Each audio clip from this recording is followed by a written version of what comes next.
Welcome to P K learnings. P K learnings അവരുടെ sub inspector regular batch ആരംഭിച്ചിരിക്കുകയാണ്. ഇതിൽ ഏറ്റവും കഠിനമെന്ന് ഫീൽ ചെയ്യുന്ന സ്പെഷ്യൽ ടോപ്പിക്സ് എടുക്കുന്ന നിയമ അധ്യാപികയാണ് ഞാൻ. നമ്മുടെ ഈ ബാച്ചിൽ നമ്മൾ വളരെ കൃത്യമായി സിലബസ് മനസ്സിലാക്കി നിങ്ങളിലേക്ക് റെക്കോർഡ് ക്ലാസ്സസ് എത്തിക്കുന്നുണ്ട്. നിങ്ങളുടെ സംശയങ്ങളും ലൈവായിട്ടുള്ള ഇന്ററാക്ഷൻസും ഒക്കെ ഉറപ്പുവരുത്താനായിട്ട് റെഗുലർ ആയിട്ടുള്ള ലൈവ് ക്ലാസ്സുകൾ ഉണ്ടായിരിക്കും. ഇത് കൂടാതെ പഠിച്ച കാര്യങ്ങൾ മനസ്സിൽ ഊന്നി ഉറപ്പിക്കാനും അതിന്റെ മറവിയൊക്കെ ഒഴിവാക്കാനുമായിട്ട് കൃത്യമായ റിവിഷൻ ക്ലാസ്സുകൾ ഉണ്ടായിരിക്കും. ഇതിനൊക്കെ പുറമെ ഒട്ടനവധി ചോദ്യങ്ങളുമായിട്ട് മോക്ക് ടെസ്റ്റുകൾ നിങ്ങളിലേക്ക് എത്തുന്നുണ്ടാവും. ഇതെല്ലാം അടങ്ങിയ കൃത്യമായി ഈ എക്സാമിന് നിങ്ങളെ പ്രിപ്പയർ ചെയ്യുന്ന ഒരു ക്യുമുലേറ്റീവ് ബാച്ചാണ് നമ്മളുടെ ഈ പി കെ ലേണിംഗ്സിന്റെ സബ് ഇൻസ്പെക്ടർ റെഗുലർ ബാച്ച്. ഇതിനെക്കുറിച്ച് കൂടുതൽ അറിയാനായിട്ട് സ്ലൈഡിൽ കാണുന്ന ഈ നമ്പറിൽ നിങ്ങൾ കോൺടാക്ട് ചെയ്യാം. പി കെ ലേണിംഗ്സിന്റെ റെപ്രസെന്റേറ്റീവ് നിങ്ങളെ സമീപിക്കും. ഇത്രയും പറഞ്ഞുകൊണ്ട് നമുക്കെന്നാ നമ്മുടെ ആദ്യത്തെ ക്ലാസ് ഒന്ന് തുടങ്ങിയാലോ സ്പെഷ്യൽ ടോപ്പിക്കിന്റെ. അപ്പൊ നമ്മൾ ഇന്ന് ക്രിമിനൽ ലോ പഠിച്ചു തുടങ്ങാൻ പോവാണ്. ക്രൈം എന്താണ്, ഈ ക്രിമിനൽ ലോയിൽ വരുന്ന ഈ BNS, BNSS, BSA ഇതിലൊക്കെ എന്താ പറയുന്നത്? അപ്പൊ നമ്മുടെ SIയുടെ സിലബസിൽ ഏറ്റവും കൂടുതൽ വെയിറ്റേജ് വരുന്ന ഒരു ടോപ്പിക്കാണ് ക്രിമിനൽ ലോ എന്ന് പറയുന്നത്, അല്ലെ? ക്രിമിനൽ ലോ എന്ന് പറയുമ്പോൾ പ്രധാനമായിട്ടും നമുക്ക് പഠിക്കാനുള്ളത് BNSന്റെ കുറച്ച് സെക്ഷൻസ്, BNSS ആണ് നമുക്ക് അധികവും പഠിക്കാനുള്ളത്. പിന്നെ വരുന്നത് BSA ആണ്. BSAയിൽ 1-2 ടോപ്പിക്ക് മാത്രമേ നമുക്ക് പഠിക്കാനുള്ളൂ. അപ്പൊ ഈ ക്രിമിനൽ ലോ എന്ന് പറയുന്ന ഈ ക്രിമിനൽ കോഡ് എന്ന് പറയുന്ന ഈ സാധനം വളരെ ഇമ്പോർട്ടന്റ് ആണ് നമ്മുടെ സിലബസ് സംബന്ധിച്ച് നോക്കുകയാണെന്നുണ്ടെങ്കിൽ. അപ്പൊ ഇന്ന് നമ്മള് ഈ ഒരു ക്രിമിനൽ ലോയുടെ ഈ ഒരു സീരീസിലൂടെ, ഈ ഒരു ക്ലാസിന്റെ സീരീസിലൂടെ നമ്മൾ ഉദ്ദേശിക്കുന്നത് ഒരു അടിസ്ഥാനപരമായിട്ടുള്ള ഒരു അണ്ടർസ്റ്റാൻഡിങ് ക്രിമിനൽ ലോയിൽ ഉണ്ടാക്കിയെടുക്കുക എന്നുള്ളതാണ്.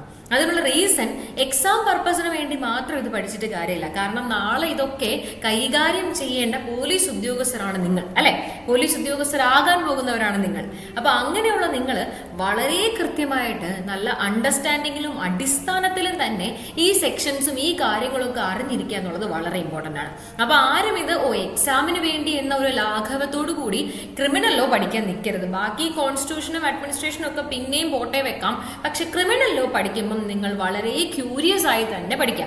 ക്യൂരിയോസിറ്റി ഉണർത്തുന്ന ഒരു ടോപ്പിക്ക് തന്നെയാണ് നമ്മുടെ ക്രിമിനൽ ലോ എന്ന് പറയുന്നത്. വളരെ നല്ല രസമാണ് പഠിക്കാനായിട്ട്, ക്രൈം പഠിക്കാനായിട്ട്, എസ്പെഷ്യലി BNSSും BSAയും അല്പം ബോറിംഗ് ആണെന്ന് ഞാൻ. ഹലോ എവരിവൺ, എല്ലാവർക്കും പി കെ ലേണിംഗ്സിന്റെ പുതിയൊരു വീഡിയോ ക്ലാസ്സിലേക്ക് സ്വാഗതം. ഞാൻ ആക്കി. അപ്പൊ നമ്മൾ ഇന്ന് ക്രിമിനൽ ലോ പഠിച്ചു തുടങ്ങാൻ പോവാണ്. ക്രൈം എന്താണ്, ഈ ക്രിമിനൽ ലോയിൽ വരുന്ന ഈ BNS, BNSS, BSA ഇതിലൊക്കെ എന്താ പറയുന്നത്? അപ്പൊ നമ്മുടെ SIയുടെ സിലബസിൽ ഏറ്റവും കൂടുതൽ വെയിറ്റേജ് വരുന്ന ഒരു ടോപ്പിക്കാണ് ക്രിമിനൽ ലോ എന്ന് പറയുന്നത്, അല്ലെ? ക്രിമിനൽ ലോ എന്ന് പറയുമ്പോൾ പ്രധാനമായിട്ടും നമുക്ക് പഠിക്കാനുള്ളത് BNSന്റെ കുറച്ച് സെക്ഷൻസ്, BNSS ആണ് നമുക്ക് അധികവും പഠിക്കാനുള്ളത്. പിന്നെ വരുന്നത് BSA ആണ്. BSAയിൽ 1-2 ടോപ്പിക്ക് മാത്രമേ നമുക്ക് പഠിക്കാനുള്ളൂ. അപ്പൊ ഈ ക്രിമിനൽ ലോ എന്ന് പറയുന്ന ഈ ക്രിമിനൽ കോഡ് എന്ന് പറയുന്ന ഈ സാധനം വളരെ ഇമ്പോർട്ടന്റ് ആണ് നമ്മുടെ സിലബസ് സംബന്ധിച്ച് നോക്കുകയാണെന്നുണ്ടെങ്കിൽ. അപ്പൊ ഇന്ന് നമ്മള് ഈ ഒരു ക്രിമിനൽ ലോയുടെ ഈ ഒരു സീരീസിലൂടെ, ഈ ഒരു ക്ലാസിന്റെ സീരീസിലൂടെ നമ്മൾ ഉദ്ദേശിക്കുന്നത് ഒരു അടിസ്ഥാനപരമായിട്ടുള്ള ഒരു അണ്ടർസ്റ്റാൻഡിങ് ക്രിമിനൽ ലോയിൽ ഉണ്ടാക്കിയെടുക്കുക എന്നുള്ളതാണ്. അതിനുള്ള റീസൺ എക്സാം പർപ്പസിന് വേണ്ടി മാത്രം ഇത് പഠിച്ചിട്ട് കാര്യമില്ല. കാരണം നാളെ ഇതൊക്കെ കൈകാര്യം ചെയ്യേണ്ട പോലീസ് ഉദ്യോഗസ്ഥരാണ് നിങ്ങൾ, അല്ലെ? പോലീസ് ഉദ്യോഗസ്ഥരാകാൻ പോകുന്നവരാണ് നിങ്ങൾ. അപ്പൊ അങ്ങനെയുള്ള നിങ്ങൾ വളരെ കൃത്യമായിട്ട് നല്ല അണ്ടർസ്റ്റാൻഡിങ്ങിലും അടിസ്ഥാനത്തിലും തന്നെ ഈ സെക്ഷൻസും ഈ കാര്യങ്ങളൊക്കെ അറിഞ്ഞിരിക്കുക എന്നുള്ളത് വളരെ ഇമ്പോർട്ടന്റ് ആണ്. അപ്പൊ ആരും ഇത് എക്സാമിന് വേണ്ടി എന്ന ഒരു ലാഘവത്തോടു കൂടി ക്രിമിനൽ ലോ പഠിക്കാൻ നിൽക്കരുത്. ബാക്കി കോൺസ്റ്റിറ്റ്യൂഷനും അഡ്മിനിസ്ട്രേഷനും ഒക്കെ പിന്നെയും പോട്ടെ വെക്കാം. പക്ഷെ ക്രിമിനൽ ലോ പഠിക്കുമ്പോൾ നിങ്ങൾ വളരെ ക്യൂരിയസ് ആയി തന്നെ പഠിക്കുക. ക്യൂരിയോസിറ്റി ഉണർത്തുന്ന ഒരു ടോപ്പിക്ക് തന്നെയാണ് നമ്മുടെ ക്രിമിനൽ ലോ എന്ന് പറയുന്നത്. വളരെ നല്ല രസമാണ് പഠിക്കാനായിട്ട്, ക്രൈം പഠിക്കാനായിട്ട്, എസ്പെഷ്യലി BNSസും BSAയും അല്പം ബോറിംഗ് ആണെന്ന് ഞാൻ പറയും. പക്ഷെ എന്നാലും BNS വളരെ രസകരമായി നമുക്ക് പഠിക്കാൻ പറ്റുന്ന ഒരു ലോയാണ്. നമ്മൾ തുടങ്ങുന്നതും BNSൽ തന്നെയാണ്. ഈ BNSS, BSA ഇങ്ങനെ കുറെ നിയമങ്ങളുടെ പേര് ഞാൻ പറയുമ്പോൾ നമുക്ക് ആദ്യമായിട്ട് നിയമങ്ങളിലേക്കും കാര്യങ്ങളിലേക്കും ഒക്കെ കടക്കുന്നതിന് മുൻപേ എന്താണ് ക്രിമിനൽ ലോ, എന്താണ് ക്രൈം, ഇതൊക്കെ നമ്മൾ അറിഞ്ഞിരിക്കണമല്ലോ. കുറ്റകൃത്യം മലയാളത്തിൽ പറഞ്ഞാൽ, അല്ലെ? അപ്പൊ കുറ്റകൃത്യം എന്താണെന്നും കുറ്റകൃത്യവുമായി ബന്ധപ്പെട്ട് വരുന്ന ഈ നിയമങ്ങളുടെയൊക്കെ അടിസ്ഥാനം എന്താണെന്നും നമുക്ക് അറിഞ്ഞിരിക്കണം, അല്ലെ? ആ അറിവിലേക്കാണ് ഇന്ന് ഞാൻ നിങ്ങളെ കൊണ്ടുപോകുന്നത്. അപ്പൊ നമ്മൾ ഇന്നത്തെ ക്ലാസ്സിന്റെ ഫോക്കസ് എൻറ്റയർലി ഡിപ്പെൻഡ് ചെയ്തിരിക്കുന്നത് എന്താണ് ക്രിമിനൽ ലോ എന്ന് മനസ്സിലാക്കുകയും എന്താണ് ക്രൈം എന്ന് മനസ്സിലാക്കുകയുമാണ്. ഞാൻ ഈ ക്രിമിനൽ ലോ എന്ന് പറയുമ്പം ഈ ക്രിമിനൽ ലോ, സിവിൽ ലോ, ഇങ്ങനെ 2 ഭാഗങ്ങളാണ് ജനറലി നമുക്ക് ഉണ്ടായിരിക്കാം, നിയമങ്ങൾ ഉണ്ടായിരിക്കാം. അപ്പം എല്ലാവർക്കും ഒരു സംശയമാണ് എന്തുകൊണ്ടാണ് കുറച്ച് കാര്യങ്ങൾ നമ്മൾ ക്രിമിനൽ ലോ ആക്കി വെച്ചേക്കുന്നത്. ഞാനൊക്കെ ലോ പഠിക്കുന്ന സമയത്ത് എൻ്റെ മനസ്സിലുള്ള ഒരു ചോദ്യം ഇതായിരുന്നു, എന്തുകൊണ്ടാണ് ചില കുറ്റകൃത്യങ്ങൾ നമ്മളിങ്ങനെ മാറ്റി ക്രിമിനൽ ലോ ആയിട്ടും ചില കുറ്റകൃത്യങ്ങൾ സിവിൽ ലോ ആയിട്ട് വെച്ചേക്കുന്നത്. എല്ലാത്തിനും എല്ലാ തരത്തിലുള്ള കാര്യങ്ങൾ ചെയ്യുമ്പോഴും എന്തുകൊണ്ടാണ് നമ്മൾ വ്യക്തികളെ ജയിലിലിടാത്തത്? ഒരു സിവിൽ കേസും ക്രിമിനൽ കേസുമിലേക്ക് ഇത് തമ്മിലുള്ള വ്യത്യാസം എന്താണ്? ഇങ്ങനെ കുറേ സംശയങ്ങൾ എൻ്റെ മനസ്സിലുണ്ടായിരുന്നു. സ്വാഭാവികമായിട്ടും ലോ പഠിക്കുന്ന ഒരാൾക്ക്, ലോ ആദ്യമായിട്ട് അറിയുന്ന ഒരാൾക്ക് ഈ സംശയങ്ങളൊക്കെ വളരെ സ്വാഭാവികമായിട്ടുള്ള, വളരെ നാച്ചുറൽ ആയിട്ടുള്ള ഒരു കാര്യമാണ്. അപ്പൊ അത് ആദ്യം പരിഹരിക്കുക എന്നുള്ളതാണ് എന്റെ ഉദ്ദേശം. ഓക്കെ, അപ്പൊ നമുക്ക് ഇന്നത്തെ ക്ലാസ്സിൽ അതങ്ങോട്ട് പരിഹരിച്ചേക്കാം. തുടങ്ങിയാലോ? ആദ്യം നമ്മൾ ക്രിമിനൽ ലോ എന്താണെന്ന് മനസ്സിലാക്കാൻ പോവുകയാണ്. ഈ നിയമങ്ങളെ നമുക്ക് വളരെ ലാർജ്ലി അല്ലാതെ കുറെ കാറ്റഗറീസ് ഉണ്ട്, ബട്ട് മെയിൻ ആയിട്ട് നമുക്ക് ഇവരെ ക്രിമിനൽ ലോ എന്നും സിവിൽ ലോ എന്നും കാറ്റഗറൈസ് ചെയ്യാം. ഈ സിവിൽ ലോയും ക്രിമിനൽ ലോയും തമ്മിലുള്ള പ്രധാനപ്പെട്ട വ്യത്യാസം എന്താണെന്നറിയാമോ? ഈ നമ്മൾ ചില കാര്യങ്ങൾ ചെയ്യുമ്പം, ഞാനൊരു എക്സാമ്പിൾ പറയട്ടെ. ഞാൻ ഒരു വീട്ടില് താമസിക്കുകയാണ്, ഞാനൊരു വീട്ടിൽ വാടകയ്ക്ക് താമസിക്കുകയാണ്. അപ്പൊ ഈ വാടകയ്ക്ക് താമസിക്കുന്ന വീട്ടില് എന്റെ കയ്യിൽ നിന്നും അറിയാതെ ആ വീട്ടില് എന്തെങ്കിലും ഒരു നാശം ഉണ്ടായെന്ന് കരുതുക. ഫോർ എക്സാമ്പിൾ, ആ വീട്ടിന്റെ ഒരു ഫാൻ, ഞാൻ ആ വീട്ടിന്റെ ഫാനും അല്ലെങ്കിൽ ആ വീടിന്റെ ടൈല് അല്ലെങ്കിൽ ആ വീടിന്റെ എഴുതുന്ന ഒരു വാർഡ്രോബ് എന്തെങ്കിലും അല്ലെങ്കിൽ ഡോറ്, അങ്ങനെ എന്തെങ്കിലും ഒരു സാധനം ഞാൻ യൂസ് ചെയ്യുന്നതിനിടയ്ക്ക് നശിച്ചുപോയി. ഓക്കെ, അപ്പൊ ഞാൻ ഈ വീട് ഒഴിയുന്ന സമയത്ത് സ്വാഭാവികമായിട്ടും വീട്ടുടമ വന്നിട്ട് എന്നോട് പറയും, നിങ്ങൾ ഇങ്ങനെ നഷ്ടം വരുത്തിയിട്ടുണ്ട്, ഡോറ് ഞങ്ങൾക്ക് മാറ്റേണ്ട ആവശ്യം വന്നിട്ടുണ്ട്, അതിനുള്ള തുക നിങ്ങൾ തരിക.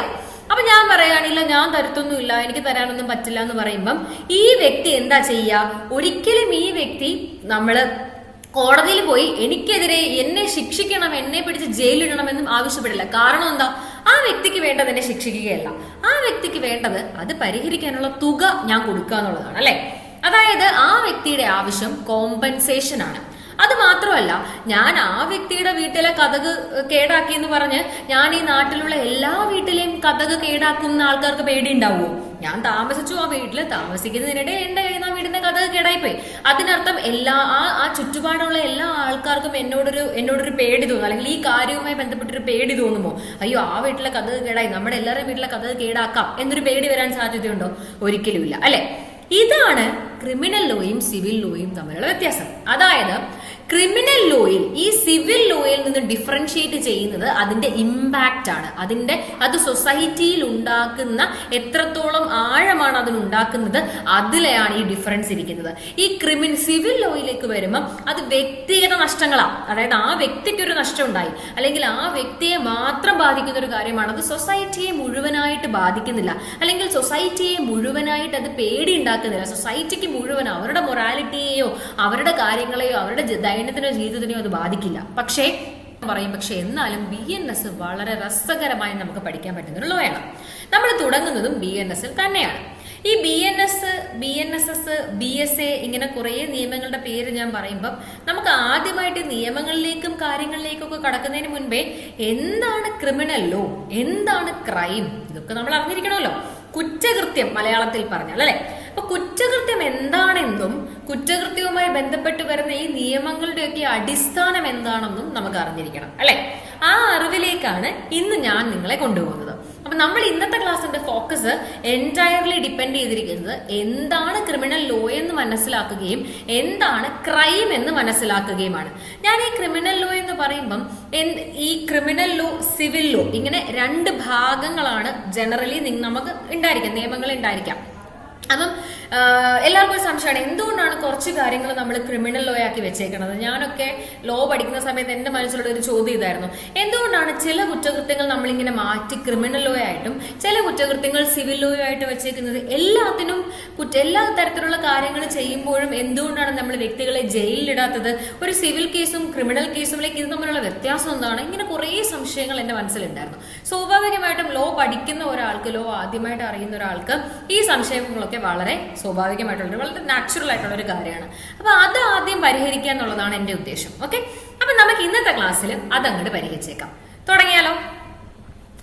ആദ്യം നമ്മൾ ക്രിമിനൽ ലോ എന്താണെന്ന് മനസ്സിലാക്കാൻ പോവുകയാണ്.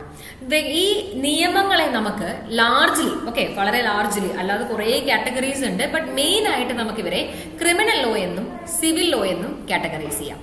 ഈ സിവിൽ ലോയും ക്രിമിനൽ ലോയും തമ്മിലുള്ള പ്രധാനപ്പെട്ട വ്യത്യാസം എന്താണെന്നറിയാമോ? ഈ നമ്മൾ ചില കാര്യങ്ങൾ ചെയ്യുമ്പം, ഞാനൊരു എക്സാമ്പിൾ പറയട്ടെ. ഞാൻ ഒരു വീട്ടിൽ താമസിക്കുകയാണ്, ഞാനൊരു വീട്ടിൽ വാടകയ്ക്ക് താമസിക്കുകയാണ്. അപ്പൊ ഈ വാടകയ്ക്ക് താമസിക്കുന്ന വീട്ടില് എന്റെ കയ്യിൽ നിന്നും അറിയാതെ ആ വീട്ടില് എന്തെങ്കിലും ഒരു നാശം ഉണ്ടായെന്ന് കരുതുക. ഫോർ എക്സാമ്പിൾ, ആ വീട്ടിന്റെ ഒരു ഫാൻ, ഞാൻ ആ വീട്ടിന്റെ ഫാനും അല്ലെങ്കിൽ ആ വീടിന്റെ ടൈല് അല്ലെങ്കിൽ ആ വീടിന്റെ ഒരു വാർഡ്രോബ് എന്തെങ്കിലും അല്ലെങ്കിൽ ഡോറ്, അങ്ങനെ എന്തെങ്കിലും ഒരു സാധനം ഞാൻ യൂസ് ചെയ്യുന്നതിനിടയ്ക്ക് നശിച്ചുപോയി. ഓക്കെ, അപ്പൊ ഞാൻ ഈ വീട് ഒഴിയുന്ന സമയത്ത് സ്വാഭാവികമായിട്ടും വീട്ടുടമ വന്നിട്ട് എന്നോട് പറയും, നിങ്ങൾ ഇങ്ങനെ നഷ്ടം വരുത്തിയിട്ടുണ്ട്, ഡോറ് ഞങ്ങൾക്ക് മാറ്റേണ്ട ആവശ്യം വന്നിട്ടുണ്ട്, അതിനുള്ള തുക നിങ്ങൾ തരിക. അപ്പൊ ഞാൻ പറയാനില്ല, ഞാൻ തരത്തൊന്നുമില്ല, എനിക്ക് തരാനൊന്നും പറ്റില്ല എന്ന് പറയുമ്പം ഈ വ്യക്തി എന്താ ചെയ്യുക? ഒരിക്കലും ഈ വ്യക്തി നമ്മള് കോടതിയിൽ പോയി എനിക്കെതിരെ എന്നെ ശിക്ഷിക്കണം, എന്നെ പിടിച്ച് ജയിലിടണമെന്നും ആവശ്യപ്പെടില്ല. കാരണം എന്താ? ആ വ്യക്തിക്ക് വേണ്ടത് എന്നെ ശിക്ഷിക്കുകയല്ല, ആ വ്യക്തിക്ക് വേണ്ടത് അത് പരിഹരിക്കാനുള്ള തുക ഞാൻ കൊടുക്കുക എന്നുള്ളതാണ്, അല്ലെ? അതായത് ആ വ്യക്തിയുടെ ആവശ്യം കോമ്പൻസേഷൻ ആണ്. അത് മാത്രമല്ല, ഞാൻ ആ വ്യക്തിയുടെ വീട്ടിലെ കതക് കേടാക്കി എന്ന് പറഞ്ഞ് ഞാൻ ഈ നാട്ടിലുള്ള എല്ലാ വീട്ടിലെയും കതക് കേടാക്കുന്ന ആൾക്കാർക്ക് പേടി ഉണ്ടാവുമോ? ഞാൻ താമസിച്ചു ആ വീട്ടിൽ, താമസിക്കുന്നതിനിടെ എന്റെ കയ്യിൽ നിന്ന് വീടിന്റെ കതക് കേടായിപ്പോയി. അതിനർത്ഥം ആ ചുറ്റുപാടുള്ള എല്ലാ ആൾക്കാർക്കും എന്നോടൊരു പേടി തോന്നും, അല്ലെങ്കിൽ ഈ കാര്യവുമായി ബന്ധപ്പെട്ടൊരു പേടി തോന്നുമോ? അയ്യോ, ആ വീട്ടിലെ കതക് കേടായി, നമ്മുടെ എല്ലാവരുടെയും വീട്ടിലെ കതക് കേടാക്കാം എന്നൊരു പേടി വരാൻ സാധ്യതയുണ്ടോ? ഒരിക്കലും ഇല്ല, അല്ലെ?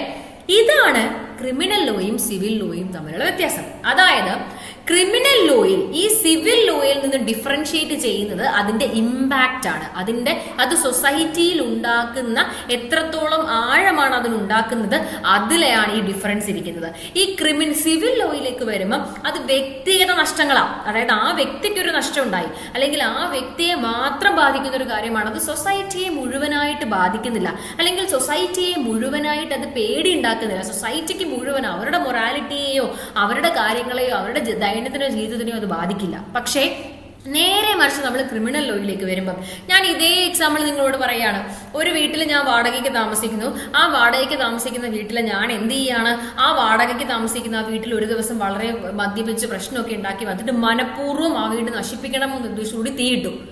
അപ്പൊ ഇത് ആൾക്കാർക്ക് പ്രശ്നം ഉണ്ടാക്കുന്ന ഒരു കാര്യമാണ്, അല്ലെ? ആ വീട്ടിൽ ഞാൻ തീയിടുമ്പം അത് മറ്റുള്ള വീട്ടിലേക്ക് പടർന്നു പിടിച്ചേക്കാം. അല്ലെങ്കിൽ ആ വീട്ടിൽ ഞാൻ തീയിടുമ്പം അവിടെ ഞാൻ അങ്ങനെ ഒരു വയലൻസ് അവിടെ സൃഷ്ടിക്കുന്ന സമയത്ത് ആ ചുറ്റുള്ള ആൾക്കാർക്കൊക്കെ പേടിയായേക്കാം. അയ്യോ, ഇയാൾ നമ്മുടെ വീട്ടിൽ ഇങ്ങനെയൊക്കെ വന്ന് ചെയ്യുമോ, നമുക്കും ഇങ്ങനെ ഇയാൾ ദേഹം ഉപദ്രവിക്കുമോ, നമ്മളെ എന്നൊക്കെ പേടി ഉണ്ടായേക്കാം, അല്ലെ? അതായത് ഇമ്പാക്ട് കുറച്ചുകൂടി.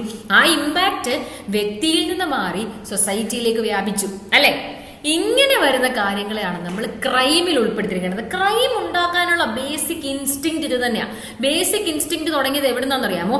ഒരു കൂട്ടം ജനതയെ ബാധിക്കുന്ന കാര്യങ്ങൾ കൂട്ടമായി അവർ എന്ത് ചെയ്യാൻ തുടങ്ങിയ ഇന്ന കാര്യങ്ങൾ നമുക്ക് പ്രശ്നമാണ്. ഈ ക്രൈമിന്റെ ഉൽപ്പത്തി സിവിലൈസേഷനിൽ നിന്ന് ആൾക്കാർ ഒരുമിച്ച് ജീവിച്ചു തുടങ്ങി, അങ്ങോട്ടും ഇങ്ങോട്ടും സോഷ്യലൈസ് ചെയ്തു തുടങ്ങി. ഇപ്പം സൊസൈറ്റിയിൽ മനുഷ്യർക്കിടയിൽ ഉണ്ടാകുന്ന പ്രശ്നങ്ങൾ മാറി ആ മനുഷ്യർക്കിടയിൽ ഉണ്ടാകുന്ന പ്രശ്നങ്ങൾ ആ സൊസൈറ്റിയെ തന്നെ ബാധിക്കുന്നു എന്ന രീതിയിലേക്ക് എത്തി.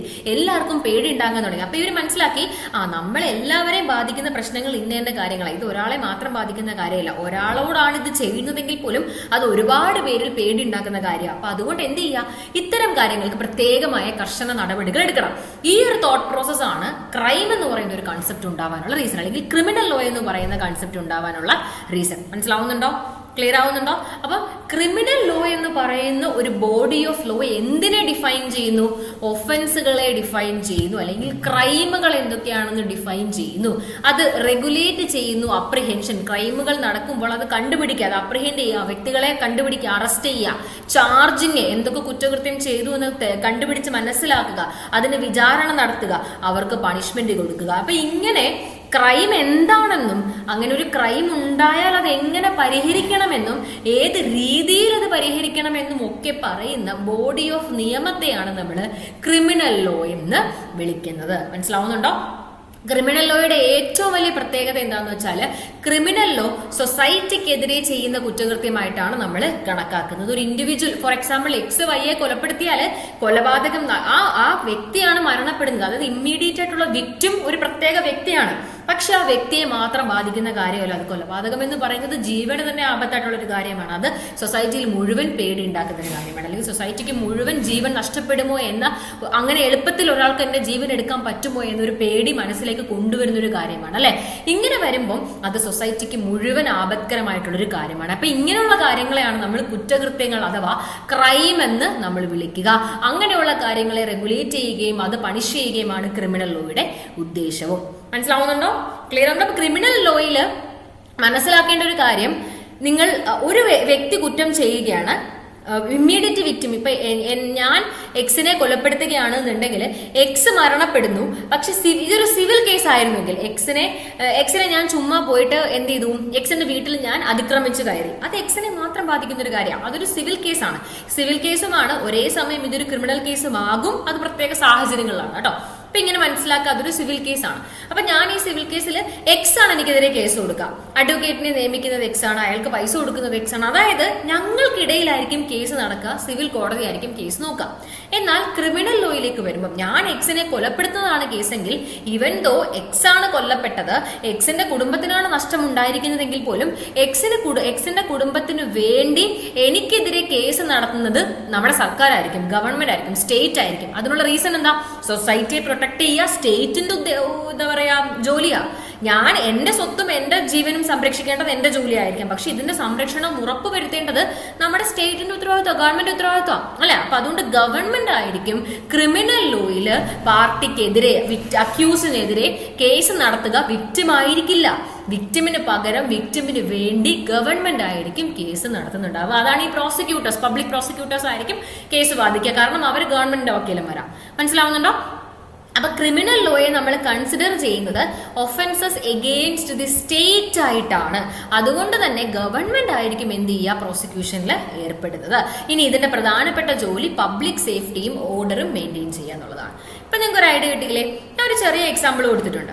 അതായത് if A person commits A theft, ഞാനിപ്പോ ഒരു മോഷണം നടത്തുകയാണെങ്കിൽ, ഒരു വ്യക്തി മോഷണം നടത്തുമ്പം ഇവൻ ദോ പ്രത്യേകമായിട്ടൊരു കടയിൽ നിന്ന് ഞാനൊരു സാധനം മോഷ്ടിച്ചാൽ ആ കടക്കാരനാണ് നഷ്ടമുണ്ടാകുന്നത് അല്ലെ. പക്ഷെ അവിടെ ഒരു സോഷ്യൽ കോൺട്രാക്ട്, കടകളിൽ സാധനം വെച്ചിരിക്കുന്ന അവിടെ ഒരു സോഷ്യൽ കോൺട്രാക്ട് ഉണ്ട് അല്ലെ. ആ കടകളിൽ നമ്മൾ സാധനം വെച്ചിട്ടുണ്ട്, ആൾക്കാർ വരുന്നു, പൈസ കൊടുക്കുന്നു, വാങ്ങുന്നു. ഇതിനപ്പുറത്തേക്ക് ഞാനൊരു കടയിൽ പോയി പൈസ കൊടുക്കാണ്ട് ഇത് എടുക്കുമ്പം ആ ഒരു സോഷ്യൽ ഓർഡറിനെയാണത് ബാധിച്ചിരിക്കുന്നത്, ഒരു പബ്ലിക് ഓർഡറിനെയാണത് ബാധിച്ചിരിക്കുന്നത് അല്ലെ. ഇവിടെ മുഴുവൻ കടയിലും ഇത് സംഭവിച്ചേക്കാം എന്നൊരു ഭീതി ഉണ്ടാവും. അതായത് നൈബർഹുഡ് ഇതിൽ അൺസേഫ് ആകും. അപ്പൊ ഇതുകൊണ്ടാണ് കേസ് ഒരിക്കലും വിക്ടിം വേഴ്സസ് അക്യൂസ്ഡ് ഒന്നായിരിക്കില്ല. കോടതിയിൽ കേസ് നടക്കുക വ്യക്തിയും ആ കടക്കാരനുമായിട്ടായിരിക്കില്ല, വ്യക്തിയും ഗവൺമെന്റുമായിട്ടായിരിക്കും. മനസ്സിലാവുന്നുണ്ടോ? ഗവൺമെന്റ് ആണ് റോങ് ഡൂവറിനെ പണിഷ് ചെയ്യാനുള്ള റെസ്പോൺസിബിലിറ്റി ഏറ്റെടുക്കുക. ഓക്കെ, ഇനി ക്രിമിനൽ ലോയിലേക്ക്. ഇതാണ് ക്രിമിനൽ ലോയുടെ ബേസിക് അണ്ടർസ്റ്റാൻഡിങ്. ക്രിമിനൽ ലോയും സിവിൽ ലോയും തമ്മിലുള്ള വ്യത്യാസവും ഇങ്ങനെയാണ് നിങ്ങൾ മനസ്സിലാക്കേണ്ടത്. സിവിൽ ലോ എന്ന് പറയുന്നത്, സിവിൽ നിയമങ്ങൾ എന്ന് പറയുന്നത് വ്യക്തികൾക്കിടയിൽ നടക്കുന്ന പ്രശ്നങ്ങൾ പരിഹരിക്കുക എന്നുള്ളതാണ് സിവിൽ ലോയുടെ ഉദ്ദേശം. ഇനി സിവിൽ ലോയെ ക്രിമിനൽ ലോയിൽ നിന്ന് വ്യത്യസ്തപ്പെടുത്തുന്നത് പണിഷ്മെന്റിലും വ്യത്യാസം വരുന്നുണ്ട്. സിവിൽ ലോയിൽ ഒരിക്കലും പ്രതികളെ പിടിച്ച് ജയിലിലിടൂല, പ്രതി എന്ന് പോലും നമ്മൾ വിളിക്കില്ല, അക്യൂസ് എന്ന് പോലും നമ്മൾ വിളിക്കില്ല, പാർട്ടീസ് എന്നേ പറയത്തുള്ളൂ. ഒരിക്കലും സിവിൽ ലോയിൽ ഞാൻ എക്സിനെതിരെ കേസ് കൊടുക്കുകയാണെങ്കിൽ, സിവിൽ കേസ് കൊടുത്താൽ എക്സിൽ നിന്നും എനിക്ക് നഷ്ടപരിഹാരം വാങ്ങിത്തരികയായിരിക്കും കോടതിയുടെ ജോലി. ഒരിക്കലും എക്സിനെ പിടിച്ച് ജയിലിലിടില്ല. പക്ഷെ ക്രിമിനൽ ലോയിൽ വ്യക്തികൾക്ക് നഷ്ടപരിഹാരം കിട്ടിയിട്ട് കാര്യമില്ല. കാരണം പ്രശ്നം ആ ഇൻഡിവിജ്വലിനുള്ളതല്ല. ഞാൻ എക്സിനെ കൊലപ്പെടുത്തുമ്പം എക്സിന്റെ വീട്ടുകാർക്ക് കോടതി നഷ്ടപരിഹാരം മേടിച്ചു കൊടുത്തിട്ട് എന്താ കാര്യം? സൊസൈറ്റിയെ മുഴുവൻ ബാധിക്കുന്ന ഒരു കാര്യം. സൊസൈറ്റിയിൽ എല്ലാവർക്കും പേടിയായിരിക്കും. അപ്പൊ അത് പരിഹരിക്കണമെങ്കിൽ ഇയാൾ ജയിലിൽ കിടക്കണം അല്ലെ. അപ്പൊ ഇതുകൊണ്ടാണ് പണിഷ്മെന്റ് എന്ന് പറയുന്നത് എന്തായിരിക്കുന്നത്, നമ്മുടെ ഇംപ്രിസൺമെന്റ് അല്ലെങ്കിൽ ഡെത്ത് പെനാൽറ്റി പോലെയുള്ള പണിഷ്മെന്റ്സ് നമ്മൾ എന്തിനു കൊണ്ടുവന്നിരിക്കുന്നത്, ക്രിമിനൽ ലോയിലേക്ക് നമ്മൾ കൊണ്ടുവന്നിരിക്കുന്നത്. ക്ലാരിറ്റി കിട്ടുന്നുണ്ടോ? അപ്പൊ ഇതും മറ്റൊരു മേജർ ഡിഫറൻസ് ആണ് സിവിൽ ലോയും ക്രിമിനൽ ലോയും തമ്മിലുള്ള. ഇനി എന്തിനെയൊക്കെയാണ് നമ്മൾ ക്രൈമായിട്ട് കൺസിഡർ, കുറ്റകൃത്യം അല്ലെങ്കിൽ സിവിൽ ഇന്ന കാര്യങ്ങൾ സിവിൽ കുറ്റങ്ങളാണ്, ഇന്ന കാര്യങ്ങൾ ക്രിമിനൽ കുറ്റങ്ങളാണ്, നമ്മൾ എന്തിന്റെ അടിസ്ഥാനത്തിലാണ് വേർതിരിച്ചിരിക്കുന്നതെന്ന് അറിയാമോ? യൂഷ്വലി അത് സൊസൈറ്റിയുടെ മോറൽ സെന്റിമെന്റ്സിനെ ബേസ് ചെയ്തിട്ടാണ്. നമുക്ക് ആ ലിസ്റ്റ് കിട്ടുമ്പോൾ നിങ്ങൾക്ക് ആ നമ്മുടെ എന്താ പറയാ BNSL ഒഫൻസസ് പഠിക്കുമ്പോൾ നിങ്ങൾക്ക് ഒരു മനസ്സിലാവും. ഞാൻ അവിടെ നിങ്ങൾക്ക് ക്ലാരിറ്റി തരാം. സൊസൈറ്റിയുടെ മോറൽ സെന്റിമെന്റ്സ് അനുസരിച്ചാണ് എന്താണ് ക്രൈം എന്ന് നമ്മൾ വിവരിക്കുന്നത്, എന്തിനെയൊക്കെയാണ് ക്രൈമിൽ ഉൾപ്പെടുത്തേണ്ടത്. ഇപ്പൊ ഇന്ത്യയിൽ നമ്മൾ കുറ്റകൃത്യമാണെന്ന് പറയുന്ന പല കാര്യങ്ങളും, അതിൽ പലതും ചിലപ്പോൾ അമേരിക്കയിൽ കുറ്റകൃത്യമായിരിക്കില്ല, ജപ്പാനിൽ കുറ്റകൃത്യമായിരിക്കില്ല. അതായത് കുറ്റകൃത്യം എന്ന് പറയുന്നത് സമൂഹത്തിനനുസരിച്ച് മാറിക്കൊണ്ടിരിക്കുന്ന ഒരു കാര്യമാണ്, സമൂഹത്തിന്റെ മോറൽ സെന്റിമെന്റ്സിനനുസരിച്ച് മാറിക്കൊണ്ടിരിക്കുന്ന കാര്യമാണ്. ഇവിടെ ഡ്രഗ്സ് യൂസ് ചെയ്യുന്നത് കുറ്റകൃത്യമാണ്, തായ്ലൻഡിൽ ഡ്രഗ്സ് യൂസ് ചെയ്യുന്നത് കുറ്റകൃത്യമല്ല, അത് ലീഗലാണ്, ആർക്കും ചെയ്യാം അല്ലെ. അതായത് സമൂഹമാണ് കുറ്റകൃത്യങ്ങളെ തീരുമാനിക്കുന്നത്. അപ്പൊ അതുകൊണ്ട് തന്നെ ക്രൈം എന്താണെന്ന് നമ്മളോട് ആരെങ്കിലും ചോദിച്ചാൽ അതിനുള്ള ഉത്തരം എന്താണ്? സൊസൈറ്റിയുടെ മോറൽ സെന്റിമെന്റ്സിനെ ബാധിക്കുന്ന, സ്റ്റേറ്റ് സൊസൈറ്റിയെ പ്രൊട്ടക്ട് ചെയ്യാൻ ഇന്ന കാര്യങ്ങൾ ചെയ്യാൻ പാടില്ല എന്ന് പറഞ്ഞിരിക്കുന്ന ആ ലിസ്റ്റിൽ ഉൾപ്പെട്ടവയാണ് നമ്മൾ എന്തെന്ന് വിളിക്കുക, ക്രൈം എന്ന് വിളിക്കുക. ഓക്കെ, അപ്പൊ ക്രൈം എന്താണെന്ന് ചോദിച്ചാൽ BNSൽ പറഞ്ഞിരിക്കുന്നവയാണ് ക്രൈം എന്ന് നമ്മൾ പച്ച മലയാളത്തിൽ പറയേണ്ടി വരും. ഓക്കെ, അപ്പൊ ക്രിമിനൽ ലോയിലേക്ക് വരികയാണെന്നുണ്ടെങ്കിൽ ക്രിമിനൽ ലോയിൽ നമുക്കറിയാം 2023 ഒരു ഹിസ്റ്റോറിക് ട്രാൻസ്ഫോർമേഷൻ നടന്നിട്ടുണ്ട് അല്ലെ. ബ്രിട്ടീഷുകാർ ഉണ്ടാക്കി വെച്ചിട്ട് പോയ IPCയും CRPCയും എവിഡൻസ് ആക്ടും ഒക്കെ എടുത്ത് കളഞ്ഞിട്ട് അതിനെ അതേപോലെ തന്നെയുള്ള ഒരു സാധനം ജസ്റ്റ് റീഅറേഞ്ച്മെന്റും കാര്യങ്ങളൊക്കെ വരുത്തി, അതുപോലെ പിന്നെ ടെക്നോളജി വൈസ് ആയിട്ടുള്ള ഈ ഇലക്ട്രോണിക് എവിഡൻസ് പോലെയുള്ളവ കൂടുതൽ അതൊക്കെ ആഡ് ചെയ്തിട്ട് നമ്മൾ എന്ത് ചെയ്തു, പുതിയൊരു സെറ്റ് ഓഫ് ക്രിമിനൽ ലോസ് കൊണ്ടുവന്നിട്ടുണ്ട്. നിങ്ങൾക്ക് എല്ലാവർക്കും അതിന്റെ പേര് അറിയായിരിക്കും. ഭാരതീയ ന്യായ സംഹിത IPCയെ റീപ്ലേസ് ചെയ്തുകൊണ്ട് വന്നു. ഭാരതീയ നാഗരിക് സുരക്ഷ സംഹിത CRPC റീപ്ലേസ് ചെയ്തുകൊണ്ട് വന്നു. ഇന്ത്യൻ എവിഡൻസ് ആക്ടിനെ റീപ്ലേസ് ചെയ്തുകൊണ്ട് ഭാരതീയ സാക്ഷ്യ അധിനിയം BSA എന്ന് പറയുന്ന ഒരു നിയമം വന്നിട്ടുണ്ട്. ഓക്കെ അല്ലേ? അപ്പൊ ഇതാണ് ക്രിമിനൽ ലോയുടെ ഒരു അണ്ടർസ്റ്റാൻഡിങ്. ഇനി നമുക്ക് നമ്മുടെ ഫോക്കസ്, നമ്മൾ ആദ്യം തുടങ്ങാൻ പോകും, നമുക്ക് ഒന്നൊന്നായി പഠിക്കാം. എല്ലാം കൂടെ പഠിച്ച് നമുക്ക് കൺഫ്യൂഷൻ ആവട്ടെ. നമുക്ക് ആദ്യം BNS പഠിച്ചു തുടങ്ങാം. കാരണം ക്രൈം എന്താണെന്ന് പഠിച്ചാലേ അതിനെ പ്രതിരോധിക്കാൻ എന്ത് മാർഗമാണ് ഗവൺമെന്റ് ഉണ്ടാക്കി വെച്ചിരിക്കുന്നത്. BNSS-ലാണ് മാർഗം കിടക്കുന്നത്. അപ്പൊ ഈ BNS എന്ന് പറയുന്നത്, ആദ്യം തന്നെ പറയട്ടെ, BNS ഒരു സബ്സ്റ്റന്റീവ് നിയമമാണ്. BNS ഒരു സബ്സ്റ്റന്റീവ് നിയമമാണ്. എന്താണ് സബ്സ്റ്റന്റീവ് നിയമം എന്ന് വെച്ചാൽ, എന്താണ് സബ്സ്റ്റന്റീവ് നിയമം എന്ന് വെച്ചാൽ അറിയോ? നിയമങ്ങളെ നമ്മൾ നേച്ചറിന്റെ ബേസിസിൽ, അതായത് സിവിൽ ലോയിൽ നിന്നും ക്രിമിനൽ ലോയിൽ നിന്നും വേർതിരിച്ച് കഴിഞ്ഞു കഴിഞ്ഞാൽ ടൈം അതിന്റെ ആപ്ലിക്കേഷൻ അല്ലെങ്കിൽ അതിന്റെ ഒരു കാറ്റഗറിയുടെ ബേസിൽ നമ്മൾ രണ്ടായിട്ട് വേർതിരിച്ചിട്ടുണ്ട്, സബ്സ്റ്റന്റീവ് ലോ എന്നും പ്രൊസീജറൽ ലോ എന്നും. അതിൽ എന്താണ് സബ്സ്റ്റന്റീവ് ലോ എന്ന് വെച്ചാൽ റൈറ്റുകളും ലയബിലിറ്റിയും എന്താണെന്ന് പറയുന്ന നിയമമാണ് സബ്സ്റ്റന്റീവ് ലോ. അതായത് നിങ്ങൾക്ക് ഇന്ന ഇന്ന അവകാശങ്ങളുണ്ട്, നിങ്ങൾക്ക് ഇന്ന ഇന്ന കടമകളുണ്ട് എന്ന് പറയുന്ന നിയമം സബ്സ്റ്റന്റീവ് ലോ. ഈ അവകാശങ്ങളും കടമകളിലും ഒക്കെ ലംഘനം ഉണ്ടായാൽ അത് ശരിയായി എങ്ങനെ പരിഹരിക്കാമെന്ന് പറയുന്ന നിയമം പ്രൊസീജറൽ നിയമം. മനസ്സിലാവുന്നുണ്ടോ? സബ്സ്റ്റന്റീവ് നിയമവും പ്രൊസീജറൽ നിയമവും ഉണ്ട്. സബ്സ്റ്റന്റീവ് നിയമങ്ങളിൽ നമ്മളുടെ അവകാശങ്ങളും കടമകളെ കുറിച്ചും വിവരിച്ചിരിക്കുന്നു.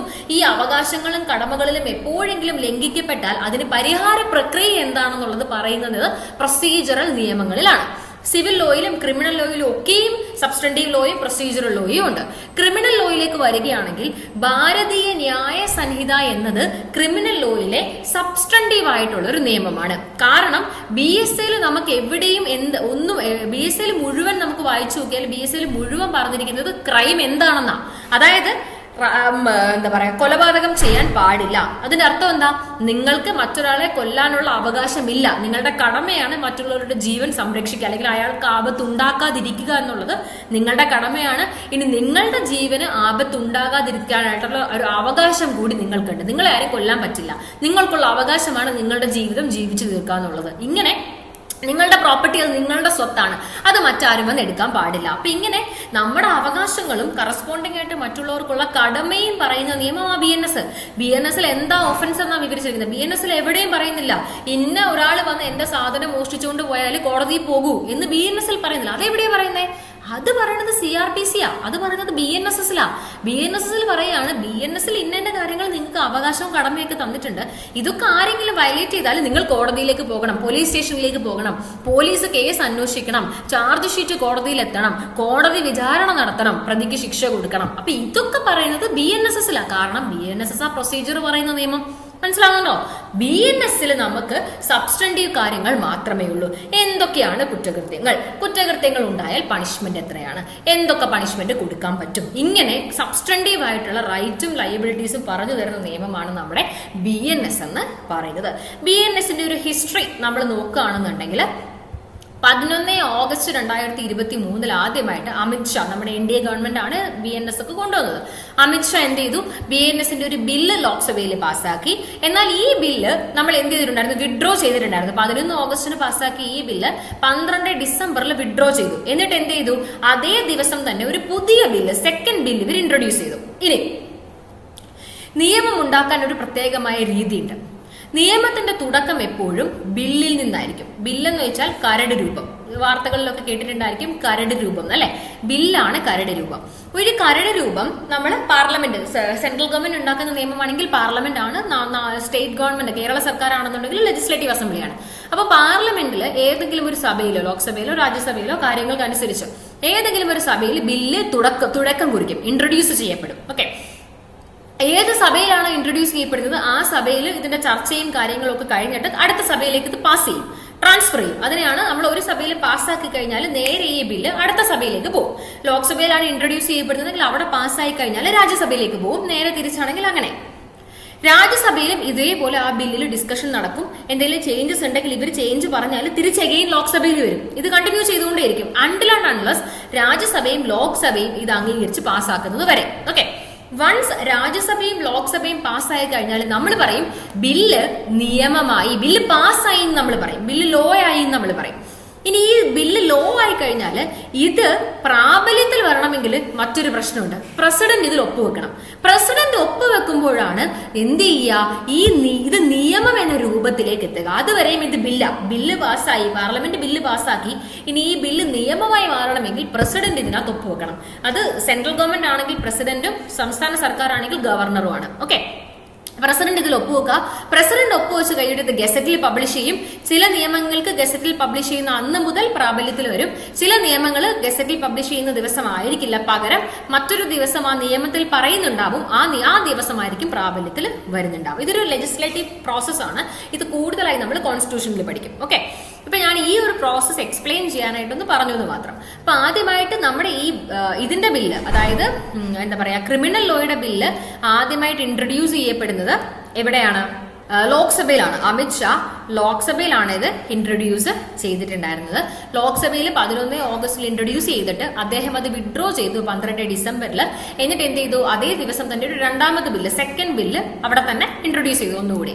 എന്നിട്ട് എന്ത് ചെയ്തു, 20 ഡിസംബറിൽ ഈ ബില്ല് ലോക്സഭ പാസ്സാക്കി. തൊട്ടടുത്ത ദിവസം തന്നെ 21 ഡിസംബറിൽ തന്നെ ഈ ബില്ല് രാജ്യസഭ പാസ്സാക്കി. ഇവർ രണ്ടുപേരും ഇത് പാസ്സാക്കി കഴിഞ്ഞപ്പോൾ പാർലമെന്റ് ഇതിനെ പാസ്സാക്കിയിട്ട് നമ്മൾ പറയും. ഇനി ഇത് നിയമമാകണമെങ്കിൽ പ്രസിഡന്റ് ഒപ്പുവെക്കണം. 25 ഡിസംബറിൽ തന്നെ ഈ ബില്ലിൽ ആരൊപ്പുവെച്ചു? പ്രസിഡന്റ് ഒപ്പുവെച്ചു. പ്രസിഡന്റ് ഒപ്പുവെച്ച് കഴിയുമ്പോൾ ഇത് ലോ ആയി മാറി, നിയമമായി മാറി. പക്ഷെ അപ്പോഴും ഇത് ജനങ്ങൾ പാലിച്ചു തുടങ്ങണ്ട. ജനങ്ങൾ പാലിച്ചു തുടങ്ങുന്നത് ഗസറ്റിൽ വന്നതിന് ശേഷമാണ്. ഈ നിയമം ഗസറ്റിൽ ആക്ച്വലി പബ്ലിഷ് ചെയ്തത് എനിക്ക് തോന്നുന്നു 2023 തന്നെ, 2024 തുടക്കത്തിൽ മാർച്ചിൽ എന്തോ തന്നെ ഇത് ഗസറ്റിൽ പബ്ലിഷ് ചെയ്തിട്ടുണ്ടായിരുന്നു. പക്ഷെ ഇത് പ്രാബല്യത്തിൽ വന്നത് 1 ജൂലൈ 2024. നമ്മളിത് ഈ ഡേറ്റ് മാത്രം ഓർത്ത് വെച്ചാൽ മതി. ഓക്കെ, 1 ജൂലൈ 2024 BNS എന്ന് പറയുന്ന ഈ നിയമം പ്രാബല്യത്തിൽ വന്നത്, ഫോഴ്സിൽ വന്നത്, ആൾക്കാർ പാലിച്ചു തുടങ്ങിയത്. അന്ന് മുതൽ പിന്നീട് ക്രൈം നടക്കുമ്പം ആ ക്രൈം നമ്മൾ BNS പ്രകാരമായിരിക്കും ഡീൽ ചെയ്യുന്നത്. ഓക്കെ, അപ്പൊ ക്രിമിനൽ ലോ എന്താണെന്ന് നിങ്ങൾക്ക് നിലവിൽ അറിയാം. ഓക്കെ, ക്രിമിനൽ ലോ ഡീൽ ചെയ്യുന്നത് ക്രൈമുമായി ബന്ധപ്പെട്ടാണെന്ന് നിങ്ങൾക്കറിയാം. അങ്ങനെയെങ്കിൽ നമ്മൾ അടിസ്ഥാനമായിട്ടും ക്രൈം എന്താണെന്ന് അറിഞ്ഞിരിക്കണം, അല്ലെ? എന്താണ് ക്രൈം, എന്താണ് ഒരു ക്രൈം എന്ന് ഞാൻ നിങ്ങളോട് ചോദിച്ചാൽ നിങ്ങൾക്ക് എന്താ പറയാനുണ്ടാവുക? നിങ്ങളുടെ ഒരു അണ്ടർസ്റ്റാൻഡിങ് എന്തായിരിക്കും ക്രൈമിനെ കുറിച്ച്? നിങ്ങൾ പറയും, കൊലപാതകം ഒരു കുറ്റകൃത്യമാണ്, അല്ലെങ്കിൽ തെഫ്റ്റ് ഒരു കുറ്റകൃത്യമാണ്, അല്ലെ? എന്തുകൊണ്ട് കൊലപാതകം ഒരു കുറ്റകൃത്യമായി, അല്ലെങ്കിൽ എന്തൊക്കെ കാര്യങ്ങൾ ഉണ്ടാകുമ്പോഴാണ് ഒരു കുറ്റകൃത്യം ഉണ്ടാകുന്നത്? നേരത്തെ പറഞ്ഞ പോലെ സൊസൈറ്റിയെ ബാധിക്കുന്ന കാര്യങ്ങളൊക്കെ തന്നെയാണ് ക്രൈം. പക്ഷെ സൊസൈറ്റിയെ ബാധിക്കുന്ന എല്ലാ കാര്യങ്ങളും ക്രൈം അല്ല. അല്ലെങ്കിൽ സൊസൈറ്റിയെ ബാധിക്കുന്ന ഒരു കാര്യം ക്രൈമായിട്ട് കുറ്റകരമാകണമെങ്കിൽ, പണിഷ്മെന്റ് കിട്ടുന്ന ഒരു ക്രൈം ആകണമെങ്കിൽ അതിന് ചില കണ്ടീഷൻസ് ഒക്കെ ഉണ്ട്. എന്താണ് ആ കണ്ടീഷൻസ് ആണ് നമ്മൾ നോക്കാനായിട്ട് പോകുന്നത്. ആദ്യം തന്നെ പറയട്ടെ, ക്രൈം എന്ന് പറയുന്ന ഈ ഒരു വാക്ക് BNS എവിടെയും വിശദീകരിച്ചിട്ടില്ല. BNS ഉടനീളം പറയുന്നത് ഒഫൻസ് എന്നാ.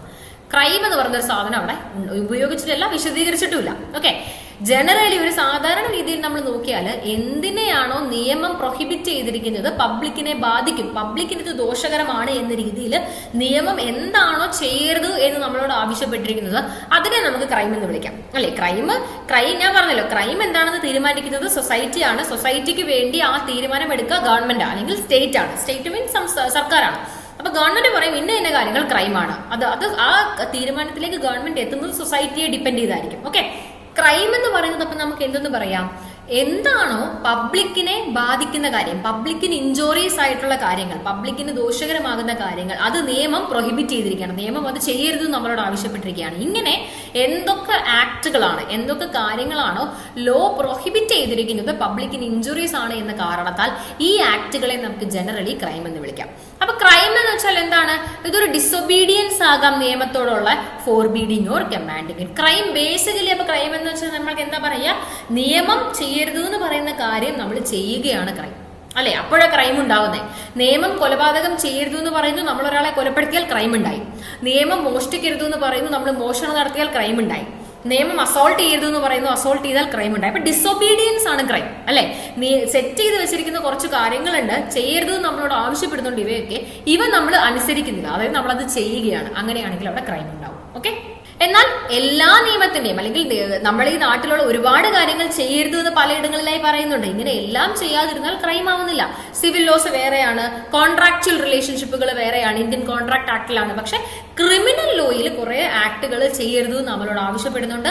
അത്തരം ആക്ടുകൾ നമ്മൾ ചെയ്യുമ്പോഴാണ് എന്തുണ്ടാവുന്നത്? ക്രൈം ഉണ്ടാകുന്നത്. ക്രൈം എന്ന് വെച്ചാൽ ഏതൊരു നിയമവും അനുസരിക്കാതിരിക്കുക ക്രൈം അല്ല. സിവിൽ ലോ അനുസരിക്കാതിരിക്കുന്നത് സിവിൽ കുറ്റകൃത്യമാണ്. സിവിൽ കുറ്റകൃത്യം എന്ന് പറയില്ല, സിവിൽ ഒഫൻസ് ആണ്, സിവിൽ സ്യൂട്ടിലേക്ക് നയിക്കുന്ന ഒരു സാധനമാണ്. കോൺട്രാക്ട് വയലേറ്റ് ചെയ്യുന്നത് ഇന്ത്യൻ കോൺട്രാക്ട് ആക്ടിൽ ഒരു ബ്രീച്ച് ആണ്. ഓക്കെ, അതൊന്നും ക്രൈം അല്ല. ക്രൈം ആവുന്നത് എപ്പോഴാണ്? മോറൽ സെന്റിമെന്റ്സിനെ ബാധിക്കുന്ന കാര്യങ്ങൾ, നിയമം ക്രിമിനൽ ലോയിലൂടെ നിയമം പ്രൊഹിബിറ്റ് ചെയ്യുന്ന കാര്യങ്ങൾ നമ്മൾ അതിൽ ഡിസൊബീഡിയൻസ് വരുത്തുമ്പോഴാണ് ക്രൈം ഉണ്ടാകുന്നത്. ക്ലിയർ അല്ലേ? സെറ്റ് അല്ലേ?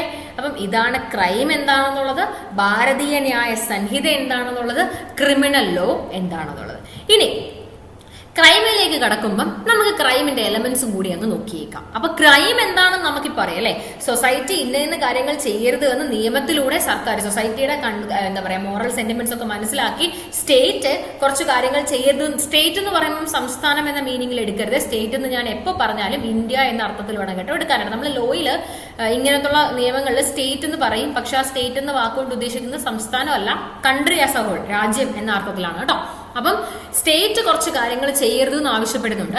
ഇന്ന കാര്യങ്ങൾ നമ്മൾ ചെയ്യുമ്പോൾ ക്രൈം ഉണ്ടാകുന്നു. അപ്പൊ സ്റ്റേറ്റ് കുറച്ച് കാര്യങ്ങൾ ചെയ്യരുത് എന്ന് ആവശ്യപ്പെടുന്നു അല്ലെ. അപ്പൊ ഈ സ്റ്റേറ്റ് ആവശ്യപ്പെടുന്ന, ഈ ചെയ്യരുത് എന്ന് ആവശ്യപ്പെടുന്ന ഓരോ കാര്യങ്ങളിലും എന്തുണ്ടാവും എന്നറിയാമോ? ഈ ഓരോ കാര്യങ്ങളിലും 4 പ്രധാനപ്പെട്ട എലമെന്റ്സ് ഉണ്ടാകുമ്പോഴാണ് അത് ക്രൈമായി മാറുന്നത്. അതായത് 4 കാര്യങ്ങൾ ഉണ്ടാകുമ്പോഴാണ് ഒരു ആക്ട് കുറ്റകൃത്യമായിട്ട് അല്ലെങ്കിൽ കുറ്റകരമാണ് എന്ന് കൺസിഡർ ചെയ്യുന്നത്. ഓക്കെ, എന്താണ് ഈ 4 കാര്യങ്ങൾ എന്ന് നമുക്ക് നോക്കിയാലോ. ഈ 4 കാര്യങ്ങൾ എന്തൊക്കെയാണെന്ന് എവിടെ നിന്ന് നമുക്ക് മനസ്സിലായെന്ന് അറിയാമോ? ഒരു മാക്സിം ഉണ്ട്. ഇനി മാക്സിമുകളിലേക്ക് ഞാൻ വരാം. അതായത് നമ്മൾ ലോയില് നമുക്ക് ഈ ടെക്സ്റ്റ് ബുക്കിൽ എഴുതിയിരിക്കുന്ന സെക്ഷനുകളും കാര്യങ്ങളും ഒന്നും മാത്രമല്ല, ഇത് കൂടാതെ കുറേ പ്രിൻസിപ്പിൾസും മറ്റു പല കാര്യങ്ങളും നമുക്ക് നോക്കാനുണ്ട്. അപ്പൊ ഈ പ്രിൻസിപ്പിൾസും കാര്യങ്ങളും ഒക്കെ എന്ന് പറയുന്നത് എന്താണ്? ഇതിനെ നമ്മൾ വിളിക്കുന്ന പേരാണ് ഈ മാക്സിമുകള്, പ്രിൻസിപ്പിൾസ് ഓഫ് നാച്ചുറൽ ജസ്റ്റിസ്, ഇങ്ങനെ കുറേ കാര്യങ്ങളുണ്ട്. ടെക്സ്റ്റ് ബുക്സിലോ തിയറീസ് ആണ് ഇതൊക്കെ. അപ്പൊ ഇങ്ങനത്തെ കുറേ തിയറീസും നമ്മൾ ലോയിൽ ഫോളോ ചെയ്യും. അത് സെക്ഷനുകളെ പോലെ തന്നെ പ്രാധാന്യമുള്ളവയാണ്. ഓക്കെ, അപ്പൊ അങ്ങനെ ക്രിമിനൽ ലോയിൽ വളരെ പ്രധാനപ്പെട്ട ഒരു മാക്സിമാണ് ഈ പറഞ്ഞിരിക്കുന്നത്. ഞാനിത് വായിക്കാം. ഇതൊരു ലാറ്റിൻ ടേം ആണ് കേട്ടോ. നമുക്ക് ഈ ലാറ്റിൻ ടേം നിങ്ങൾ അങ്ങനെ പഠിക്കണം. അതിന്റെ ഇംഗ്ലീഷ് ട്രാൻസ്ലേഷൻ കൂടി കൊടുത്തിട്ടുണ്ട്. ലാറ്റിൻ ടേം ഇങ്ങനെയാണ്: ആക്ടസ് നോൺ ഫെസിട്രിയം നിസി മെൻസിട്രിയ. ഇതാണ് ലാറ്റിൻ ടേം. അതിന്റെ ഇംഗ്ലീഷ് ട്രാൻസ്ലേഷൻ ഇങ്ങനെയാണ്: act does not make a person guilty unless their mind is also guilty. ഇതിൽ നമുക്ക് എന്ത് മനസ്സിലാക്കാം? നിങ്ങൾ ഒരു ആക്ട്, ക്രിമിനൽ ലോയിൽ കുറ്റകൃത്യമാണ് എന്ന് പറഞ്ഞിരിക്കുന്ന ഒരു പ്രവൃത്തി നിങ്ങൾ ചെയ്താൽ അവിടെ ക്രൈം ഉണ്ടാകുന്നില്ല.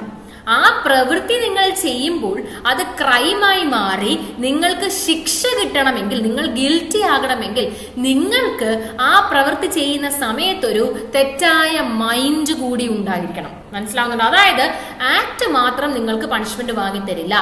ആക്ടും മൈൻഡും, ഗിൽറ്റി മൈൻഡ്, തെറ്റായ മൈൻഡും ഒരുമിച്ചുണ്ടാകുമ്പോഴാണ് പണിഷ്മെന്റ് കിട്ടുന്നത്. അതായത് ഞാനൊരു സിമ്പിൾ സിനാറിയോ പറയാം. ഞാൻ എന്ത് ചെയ്തിരിക്കുകയാണ്? എനിക്ക് മാനസികമായിട്ട് ബുദ്ധിമുട്ടുള്ള, വൈകല്യമുള്ള ഒരാളാണ് ഞാൻ. അപ്പൊ ഞാൻ ഒരു ദിവസം രാവിലെ റോഡിൽ കൂടെ നടന്നു പോകുമ്പോൾ എനിക്ക് താഴെ കിടന്നൊരു തോക്ക്, gun, it's a gun, okay, gun കിട്ടുകയാണ്. അപ്പൊ എനിക്കിത് ഗണ്ണാന്ന് അറിയില്ല. കാരണം എനിക്കിത് ചിന്തിച്ച് മനസ്സിലാക്കാനുള്ള ശേഷിയില്ല. I am mentally disturb. ഞാൻ മാനസികമായി വൈകല്യമുള്ളൊരു വ്യക്തിയാണ്. അപ്പൊ ഞാൻ എന്ത് ചെയ്തു? ഈ ഗണ്ണെടുത്തു. ഇത് ഗണ്ണാണെന്ന് എനിക്ക് അറിയില്ല. ഞാൻ വിചാരിച്ചു കളിക്കുന്ന ഗണ്ണാണെന്ന്, അല്ലെങ്കിൽ എന്താണെന്ന് അനലൈസ് ചെയ്യാനായിട്ട് ഞാൻ ചുമ്മാ അവിടെ എവിടെയൊക്കെ പിടിച്ചു നോക്കുന്നതിനിടയ്ക്ക് എന്റെ ഫ്രണ്ടിൽ കൂടെ മറ്റൊരാൾ പാസ് ചെയ്തു. അറിയാതെ ഞാൻ ട്രിഗർ ചെയ്തു, ഗൺ ഷൂട്ട് ചെയ്തു. ആ വ്യക്തി മരണപ്പെട്ടു. നിങ്ങൾ പറ, ഞാനിവിടെ ആക്ട് ചെയ്തു, ക്രൈം, മർഡർ ചെയ്തു അല്ലെ. ഈ മർഡറിന് എനിക്ക് പണിഷ്മെന്റ് കിട്ടുമോ? ഇവിടെ ഇരിക്കുന്ന എന്നെ പോലെ നിങ്ങൾക്ക് എല്ലാവർക്കും അറിയാം, കിട്ടില്ല. കാരണം എന്താ? നിങ്ങൾ പറയുന്ന റീസൺ എന്തായിരിക്കും?